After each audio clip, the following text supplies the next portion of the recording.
PSV Eindhoven isn't just upgrading a stadium, they're trying to rebuild the future of football without moving an inch.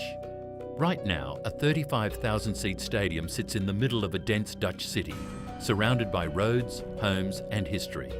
There's no space to expand, no room to rebuild, and yet somehow they're planning to turn it into a 58,000-seat mega arena. So the question is, how do you build something this massive in a place where expansion is almost impossible? PSV Eindhoven Stadium doesn't have a space problem, it has a location problem. The Philips Stadion was built long before modern mega arenas became the standard. Back then, it worked perfectly. Compact, central, woven into the city itself. But today, that same advantage has become its biggest limitation, because this stadium isn't surrounded by empty land. It's surrounded by everything. Roads press tightly against its outer walls. Residential buildings sit just meters away. Businesses, rail lines and infrastructure box it in from every direction. There's no open space waiting to be used, no clear path to expand outward. And that creates a hard limit. Right now, the stadium holds around 35,000 fans. That's far below Europe's elite venues, where 50,000 to 80,000 seats are quickly becoming the norm. More seats mean more revenue, more events, more global relevance. Without expansion, PSV risks falling behind, so the obvious solution would be simple. Move. Build a brand new stadium outside the city. Start fresh. Scale freely. But that comes with the cost most fans don't see. You lose history, identity, atmosphere. Because the Philips Stadion isn't just a building, it's part of Eindhoven's DNA. Generations of fans have walked the same streets, sat in the same stands, and built something that can't be replicated in a brand new location. So PSV made a decision that instantly made this project more difficult. They chose to stay. Which means every solution now has to work within a fixed footprint, a stadium that physically cannot grow outward, but somehow needs to grow dramatically larger. And that's where the real challenge begins. Because if you can't build out, you have to start thinking in a completely different direction. If you can't build outward, there's only one direction left, up. But stacking tens of thousands of extra seats on top of an already active stadium isn't just difficult, it's structurally dangerous. Because the Philips Stadion wasn't designed for that kind of load. Every beam, every column, every foundation beneath it was calculated decades ago for a smaller, lighter structure. Pushing beyond that limit risks something far worse than just construction delays. It risks failure. So PSV's plan doesn't start with adding seats. It starts with rethinking the entire structure. Instead of simply expanding the stadium, engineers are looking at how to transform it from within, reinforcing the skeleton before adding anything new. That means upgrading load-bearing systems, redistributing weight, and in some cases, completely rebuilding key sections, while the rest of the stadium continues to operate. And that's where this becomes even more complicated, because shutting the stadium down for years isn't an option. Matches still need to be played, fans still need access, revenue still needs to flow. So the upgrade has to happen in phases, carefully timed, precisely executed, like performing surgery on a building that's still alive. But vertical expansion alone isn't enough. To reach 58,000 seats, PSV isn't just going higher, they're going smarter. Designers are exploring ways to tighten geometry, optimize sightlines, and reduce wasted space, fitting more people into the same footprint without sacrificing experience. Every angle, every row, every section is being recalculated. It's not just about adding seats, it's about compressing efficiency into space that already feels full. And then comes the real twist, because expanding upward changes more than just capacity. It changes how the stadium behaves, how sound moves, how crowds flow, how pressure builds during matches. A louder, denser, more vertical stadium can transform the atmosphere entirely, or completely disrupt it if done wrong. Which means this isn't just an engineering challenge, it's a psychological one. Because the moment you change the structure, you change the experience. Upgrading a stadium like this isn't just about adding more steel, it's about understanding exactly how close you are, to failure, because every structure has a limit, and the Philips Stadion is already operating near it. When thousands of fans jump at the same time, when wind pushes against the roof, when weight shifts unevenly across the stands, those forces don't just disappear, they travel through beams, through joints, through foundations buried deep beneath the city. Now imagine increasing that load, not slightly, but dramatically. That's the challenge engineers are facing. Before a single new seat is added, they need to map how the entire stadium behaves under stress, not just in theory, but in real-world conditions. That means scanning the structure, analysing vibration patterns, and identifying weak points that were never designed for expansion. And what they find isn't always reassuring. Older stadiums weren't built with future upgrades in mind. Some sections may need to be stripped back entirely. Others reinforced with new materials that can handle higher loads without adding excessive weight. Because here's the paradox. To make the stadium stronger, you can't just make it heavier, you have to make it smarter. That means introducing high-strength, lightweight materials, reinforcing key load paths, distributing pressure more evenly, so no single point carries too much stress. But even that isn't enough, because construction itself creates risk. Every time you remove a support, install a new beam, or adjust a structure, even temporarily, you're changing how forces move through the building.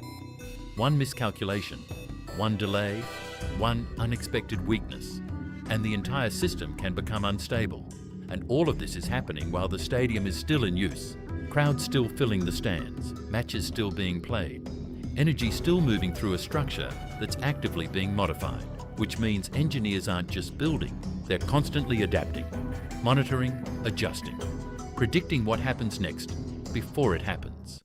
Because in a project like this, there's no room for error. Adding 20,000 extra seats sounds simple. Just build more rows, stack them higher, fill the space.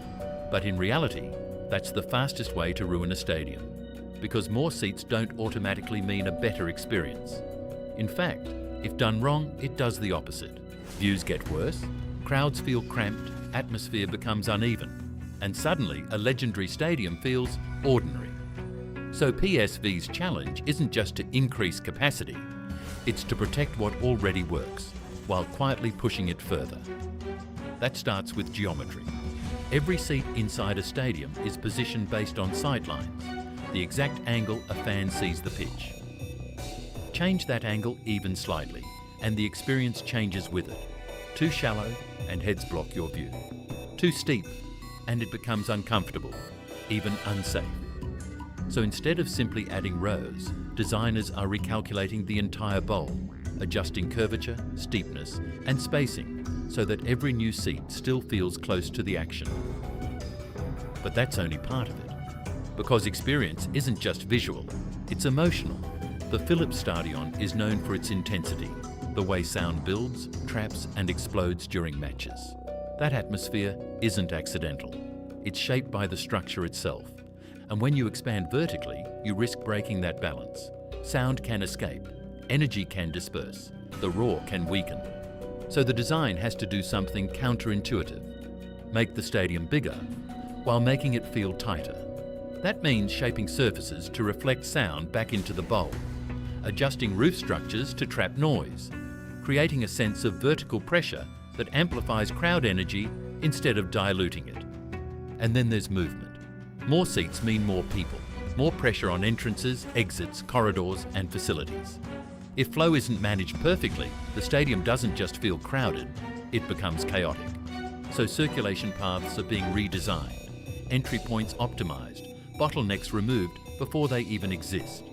Because in a project like this, you're not just fitting more people in, you're redesigning how 58,000 people feel at the exact same time. On paper, this upgrade looks like a perfect solution. More seats, more revenue, a bigger presence in European football. But every decision at this scale comes with a cost. And some of them aren't obvious until it's too late. Because expanding a stadium in place doesn't just affect the structure, it affects everything around it. More capacity means more people flooding into the same streets. Streets that were never designed to handle that kind of volume. Traffic increases. Public transport gets stretched. Matchday congestion intensifies, not just for fans, but for the entire city. And unlike a new stadium built on open land, there's no buffer here. The city absorbs it all. Then there's the financial pressure. Projects like this rarely stay within budget. Reinforcing old structures, working in tight spaces, phasing construction around live events, all of it drives costs higher than expected. And once the project starts, there's no easy way to stop, because halfway solutions don't work. You either finish the upgrade, or you're left with a stadium that functions worse than before. But the biggest trade-off is the one fans don't always see coming: change, even when it's necessary. Because the more you alter a stadium, the more you risk losing what made it special in the first place. Sight lines can be optimised, sound can be engineered, movement can be controlled. But identity is harder to preserve. The feeling of walking into a familiar place, the exact way the crowd reacts, the subtle details built over decades. Those don't always survive transformation. And that creates a tension at the heart of this entire project, because PSV isn't just trying to build something bigger, they're trying to evolve without losing themselves. And that's a balance most stadiums never get right. For decades, the rule was simple. When a stadium outgrows its limits, you leave. You move to the edge of the city. You build bigger. You start over. It's cleaner, easier, predictable. But PSV Eindhoven is challenging that entire model, because cities have changed. Space is no longer abundant, land is expensive, infrastructure is already stretched. And moving a stadium doesn't just mean building something new, it means abandoning everything that came before it. History, identity, location. So instead of expanding outward, this project asks a different question. What if the future of stadiums isn't about relocation, but reinvention? What if existing structures, no matter how constrained, can be upgraded, re-engineered and scaled to meet modern demands? Because if PSV succeeds, this won't just be a stadium upgrade, it becomes a blueprint, a model for dense cities across Europe and beyond, where space is limited, but expectations keep growing. Clubs won't need to move to stay competitive. They'll adapt, optimise, transform what they already have, and that changes everything.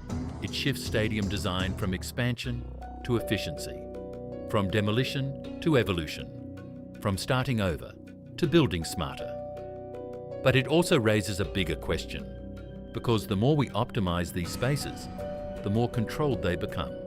Engineered for sound, designed for movement, calculated for maximum output. At what point does a stadium stop being organic and start becoming something else entirely?